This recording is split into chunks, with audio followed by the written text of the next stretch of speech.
Good evening, everybody. Hope everyone is doing well. Seems like these festivals seem to be more places where people go to get arrested or to go and have guns and knives and what have you seized. I mean, there was 14 arrests over at Glastonbury Festival this year, including Kneecap, who decided to, well, you know what they did, pull their antics with plasticine. But there's been over 100 arrests over at Notting Hill Carnival. And what's Sadiq Khan doing? Well, the only thing he knows best, damage control. They're still going out of their way to try and say that this Notting Hill Carnival was actually a day of celebration. Yeah, I'll believe that when I see the police say, oh, there was nothing dangerous about it. There totally wasn't guns and fucking knives confiscated from people in some raids. I mean, thank God the police aren't coming over to raid my place. Well, actually, no, that's not specifically true. I've already shown pretty much all of what I have, and so there's not really much for them to go off of. I mentioned the airsoft guns that I have that you don't need a UCARA license for if they are two-toned guns, basically spray painted in two different colours. But the guns they've been arrested on, I'm pretty sure are not the kind of things that you go fucking plinking with. I think they're more the sort of thing that people use to go and end somebody's free trial of life. I mean, let's face it, this is the two-tier policing society. And I suspect they will do everything they can to cover up as well, even though they basically have to tell us. That didn't stop them, though, when it came down to the rape gangs. You know, the ones in many different towns like Rotherham, Telford, Rochdale, Manchester, Liverpool, just to name a few. Because we know our police, they're not really interested in dealing with the criminals. They're more interested in dealing with patriots who dare to fly St George's Cross. But perhaps what's most chilling, more than anything, is apparently a UK weapons site has recently been attacked. Now, between that and obviously Notting Hill Carnival, almost said Glastonbury, but between those two events, is it any wonder that I am coming to the conclusion that this is pretty much the clearest sign that we're on the verge of a civil war? At this point, we've kind of become, detached from what's happening in reality at this point, quite frankly. At this point, there isn't really an awful lot that truly surprises us between the rape gangs, Notting Hill Carnival, terrorists running rampant, two-tier policing, two-tier justice, and more bent men than a gay pride parade. It's up to you to come to your conclusions of which bent I mean. Anyway, there's more corruption than you could shake a stick at this point. I mean, can we really look at this any other way? We are seeing the United Kingdom crumble before our very eyes. And you don't need 20/20 vision to see that. And remember, we've seen another 6% of the police resign, and I mean 6% across the entire country, by the way. We've seen nearly 8,800 people resign from the force. Who said that's because I ate donuts? Shut up, you. I'm not that bad. Besides, I don't like donuts. I keep saying that. No, it was actually because they voluntarily resigned. Some of these people are also sick of the two-tier policing and the woke policing that's going on. So I can safely say, thank you, hoodlum, it's not my fault. But here we're supposed to plod on and pretend that nothing's happening. We're supposed to pretend that Notting Hill Carnival, Notting Hill Carnival, can't get the words out now, that Notting Hill Carnival was a massive success. Yeah, sure, buddy. 100 arrests plus say otherwise. And what would have happened if one of these guns went off? What would have happened if one of these people who was caught with a knife had decided to run rampant? Because, as you all know, when it comes down to guns or knives, you don't need a whole shed load of them to cause chaos.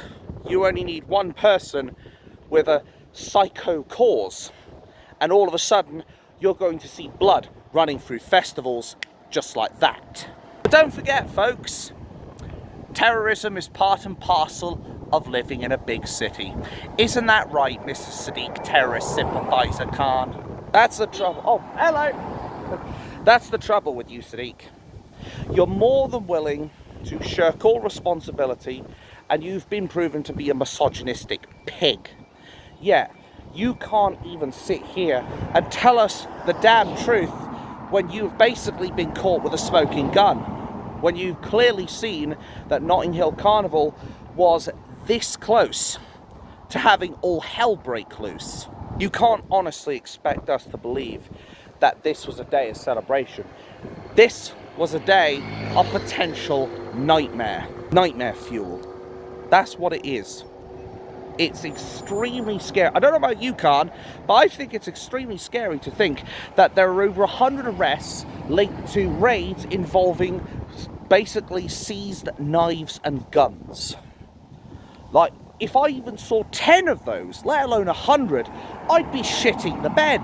But is Keir the traitor Starmer interested in that? Like, fuck is he? Keir the traitor Starmer's more interested in lying to Donald Trump about how we've got free speech. Meanwhile, he's going out of his way to lock up people who have the wrong opinion. He's going out of his way to bring more and more of the Online Safety Act to rule, basically. Hell, the Americans are currently suffering under this Online Safety Act, this so-called Child Safety Act that Keir the traitor Starmer has been preaching would protect children from NSFW stuff. Well, let me tell you something. If anybody wanted to, it would probably take them about 5 fucking minutes to bypass that shit. But what's even worse is YouTube has now started to ban VPNs because they don't want people circumnavigating their age identity and what have you. Oh, sorry, age verification, not identity. Sorry, words are hard. I'm getting stressed out, fucked off, and everything's going to shit, frankly. Thank you. I mean, the fact YouTube wants to basically stop VPNs to stop people circumnavigating this age verification thing that is even done by AI, so it's not even done by a real fucking person, or real company or whatever. That scares me. I don't like the idea of my identity being given to an AI. I don't like the idea of self-doxing myself. I don't like the idea of hundreds of thousands of people self-doxing themselves just because they want to blow off some steam. Or because they want to watch certain videos on YouTube that if they're seen as programs more suited for children, well, YouTube seems to think that you're a child all of a sudden, even though some of us are grown-ass fucking men and women. And as I said before, children will find ways around it. Hell, when children themselves or teenagers are actually smart enough to realise there's more than one way to skin a cat and that they can basically bypass this Online Safety Act, you know you fucked up.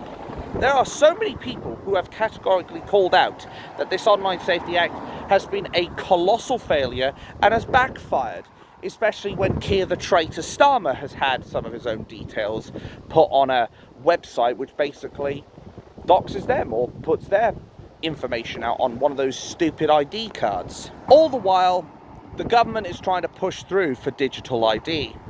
Why do you think that is? I think I've got a pretty good idea. Anybody remember China's social credit score? I'm surprised mine hasn't come up negative infinity. Anyway, if you recall the social credit score from China, it is basically going to be similar to that, but they're going to be able to hold it online. So you could end up losing social credit if you're spotted on fucking CCTV doing stuff or saying stuff you shouldn't say, or posting stuff on YouTube or wherever because you want to fight the establishment. But I want to steer away from that for now. There's one girl who's also making names for herself. She has become a viral sensation, an absolute hero. A Scottish girl with a pair of balls, whether up here or down there, or in my case both, to actually want to protect their family and is even willing to hold an axe and a knife to do so. Because in the end, I do firmly believe that anyone should defend their family given the opportunity.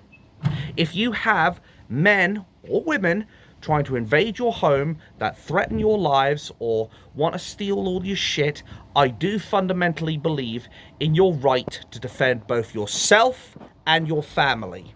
We all know the oligarchy doesn't believe that. Hell, when Tommy Robinson was being threatened and basically his grandmother or his mother or whoever was basically sent warnings by the police, they were told, you're not allowed to defend yourselves. You're not allowed to grab a weapon to defend yourselves. It seems like these people are detached from reality, because the cold bitter truth is, most people that are going to invade your home, if they have that intention, they're usually not going to go in unarmed, they're going to go in with a weapon of their own. And I suspect a lot of people are not going to stroke number one, not going to like what I have to say. But here's the thing about me, and you can say it with me. I'm not going to sugarcoat a motherfucking thing. I'm not going to mince my words. I'm going to say it exactly how it is, and I'll do my best not to bullshit you. And I do fundamentally think that a medieval problem sometimes needs a medieval solution. And you know what? If this girl's got the stones to take on the invaders, the illegals who wanted to harass her sister with bad intentions, I say more power to her, quite frankly. I mean, let's face it, if I had the choice of, I see an invader coming into my home, and I have the choice of sitting there and letting him take all my shit, or grabbing a weapon and forcing the invader out of my home, guess which fucking option I'm picking? I don't care if they're from the Middle East or from within my own damn country.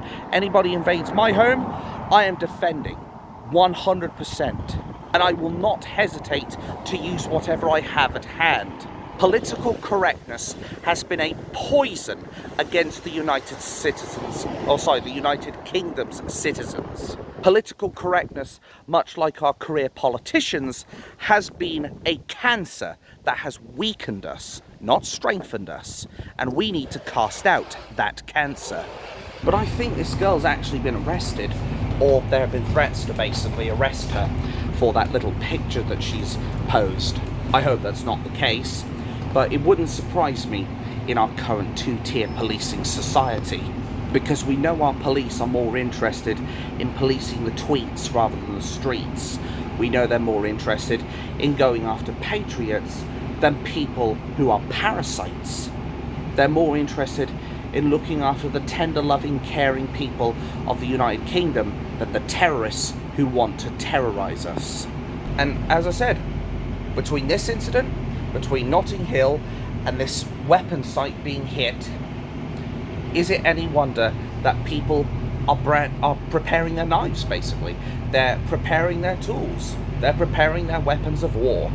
Because nobody wants to go into Wild West Britain and basically be vulnerable. When people say hell on earth, they usually mean it as a figure of speech. Not the sort of thing that you would actually expect people to start fucking saying when they're referring to the United Kingdom. And as I said, when civil war does break out, Keir the traitor Starmer's position will be all but untenable. There is no way he will be able to maintain his stroke number two, his position as Prime Minister, because he has actively instigated this civil war. He has actively instigated a potential violent revolution. He may not like those words, but that is the cold, bitter truth, and it is a pill I will fucking force feed him if I have to. You've done this, Keir the traitor Starmer.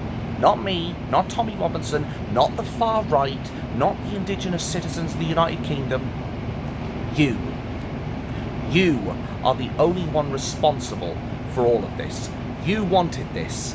You instigated this. You've been pouring gasoline on a bonfire, and you're expecting not to get burned. I didn't know weapons-grade stupidity was a requirement to be the Prime Minister. Well, I'm going to be a human cannibal, not knocking on your fucking wall. I'm going to be the one to knock the walls down. Who said I'm a creative black hole? Shut up, you. I'm not that bad. But no, jokes aside, I will be the one to knock your wall down, Keir the traitor Starmer. You may think you're safe in 10 Downing Street, or the Houses of Treachery, I mean Parliament. Or maybe I was right first time. But I can assure you, Starmer, you're about as safe as a straw rye bean in a fire. You've alienated the left, you've alienated the right, you've alienated people in the centre.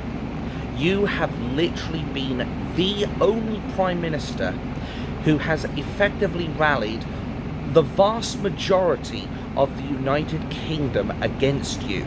I can't think of one other person that has literally alienated more of the English/British public. I think you are top of the pops on that one. Do you know what you've been doing, Starmer? You've been turning the world upside down and thinking you're going to get away with it. Well, I can assure you, that's not going to happen. Whether you succeed in civil war or fail in it, the people will take you to task. The people will drag you out kicking and screaming if necessary to face justice. And that's if you're lucky. Because the way I look at it, I wouldn't be surprised, and let me be clear, I'm not advocating for anybody to attack any MPs or the Prime Minister, but I wouldn't be surprised at this point if the baying mob got so bloodthirsty they decided to just destroy your free trial of life on the spot. If anybody thinks I'm wrong, they're more than more than welcome, I should say, to come along and basically say, I think you're wrong, and actually try and disprove it. But the thing is, a lot of people just don't have the balls to do that. Again, whether up here or down there, or in my case both. A lot of them will just sit back because they're apathetic. They'd rather get on with their lives. Or the few snowflakes that do come along, the left-wing NPCs, they have no substance in their argument whatsoever. I think the only times I've ever had anybody start having a go at me was one person who told me to keep my noise down. Okay, fair enough. Second one was that Karen who said, oh, I can turn off my radio alarm clock. Yeah, well, this motherfucker doesn't have an off button. And then obviously the third one was that wanker that I saw yesterday or the day before who basically, oh, it wasn't yesterday, the day before, sorry, because that was bank holiday. But that wanker who basically was saying, basically to keep my opinions to myself. None of them have any substance in their arguments at all. And perhaps if things weren't so dire, I wouldn't need to make these videos on the bus. If things weren't as, how do I put it? If things weren't on such a knife edge, I could probably be like, yeah, you know what? I can probably wait until I get home. It is the fact that we're on the verge of civil war that I don't think we can do that anymore. Wasn't me, I swear it. Thank you. Just heard something breaking the bus. It wasn't me, I swear. I'm not that bad. But anyway, the point I'm trying to make is we are heading towards a civil war. I've said this many, many fucking times. Hell, when I mentioned it to Richard Inman, as I said many times before, he effectively told me, go fill my boots, with such disdain, such contempt. Meanwhile, he talks about it fictionally, and yet everyone's fucking praising him for it. But I also want to put this point across. I don't think we should be going for reform, but that's definite, that's a given, because Nigel Al-Faraji has proven he flip-flops more than Gandhi's sandals.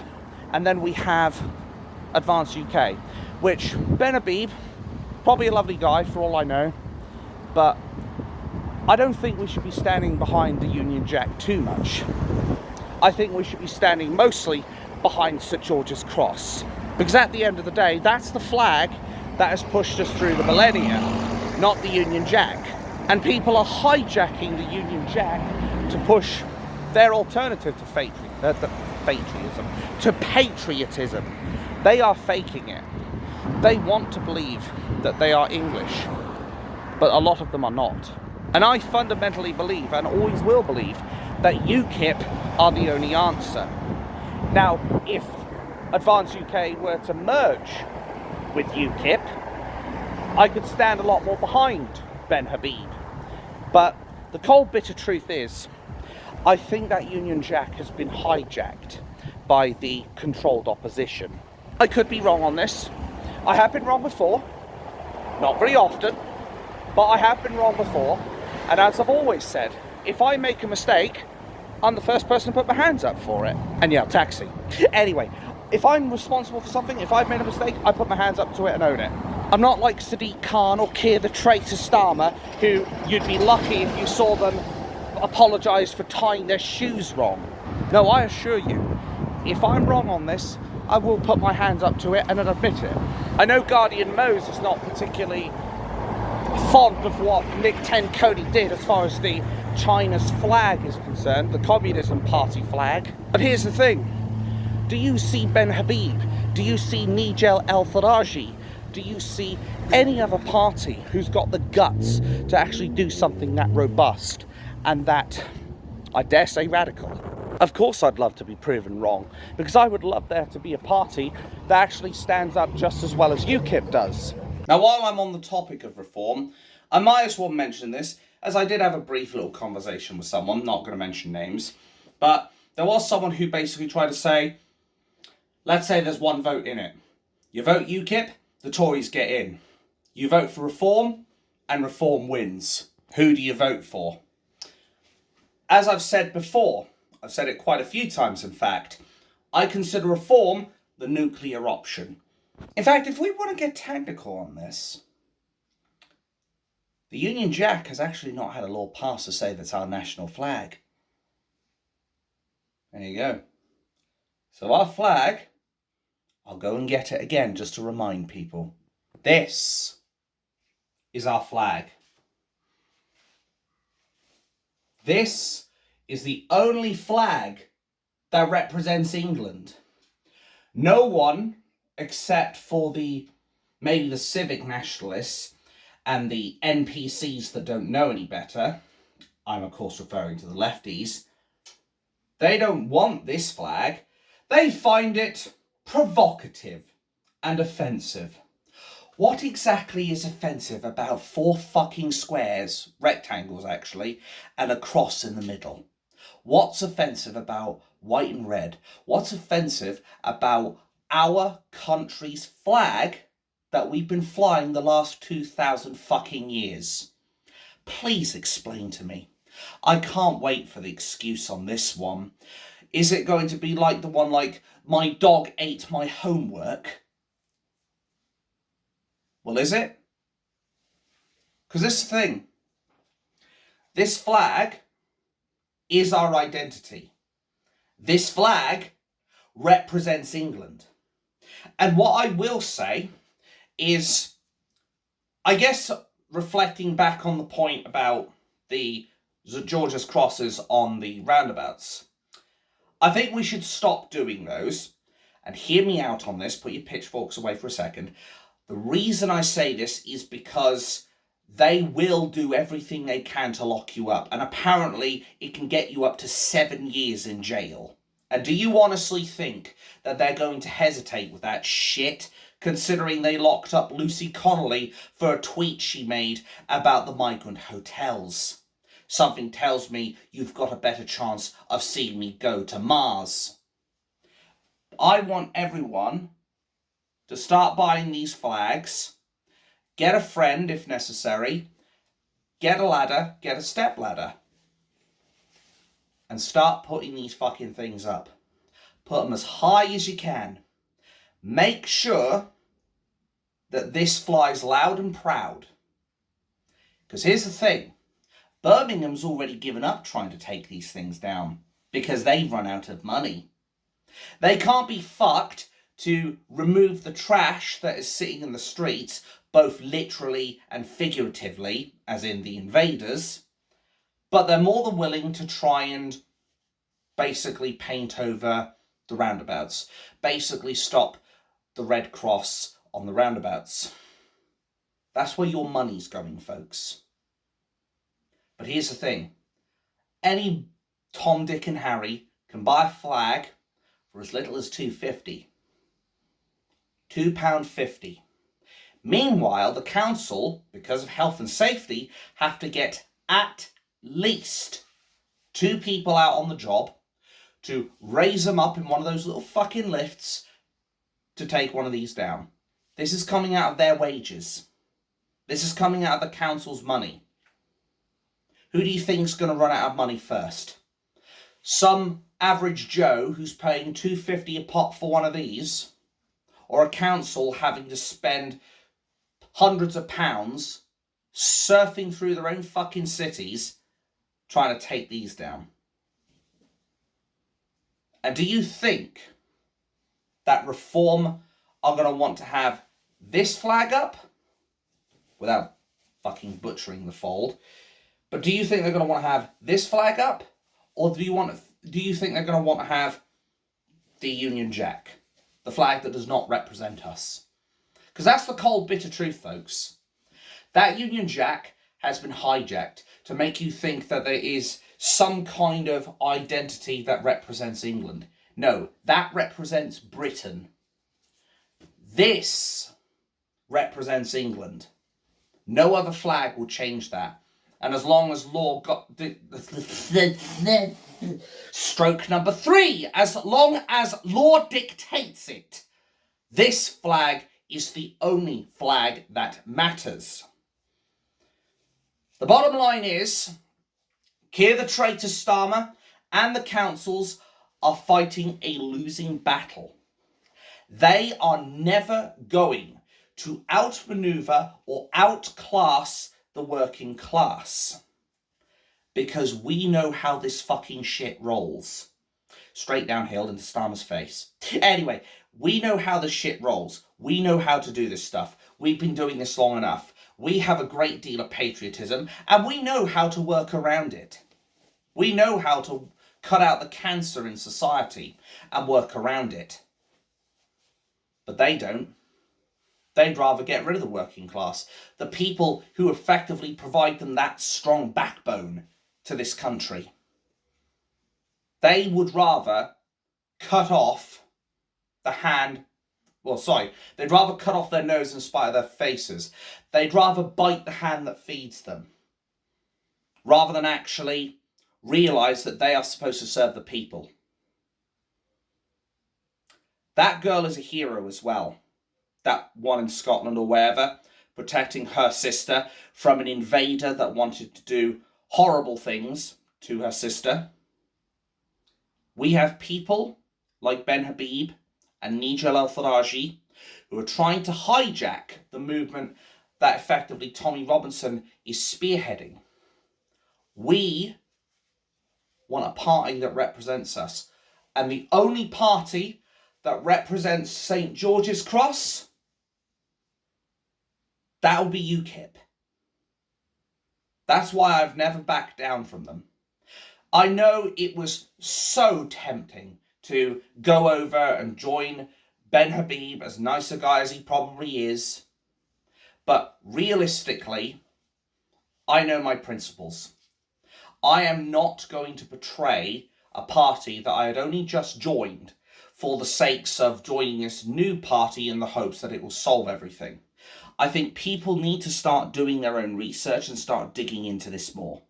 They need to be reminded that St. George's Cross is the only flag that represents England. And if you want England back, rather than Britain back UKIP. They represent England. Faraji only represents Britain. Ben Habib, I suspect, only represents Britain. We represent England. We want England back, not multicultural Britain back. You are not going to solve the problem of mass deportations or basically making this country a safer place if you continue to practice insanity, which is the art of trying the same thing over and over again and expecting a different result. The purple wave is coming, and it will crash into the oligarchy and sweep away all the filth and the detritus that has lingered in our parliamentary houses for so long. And when it washes away, the only colours I want to see are white and red.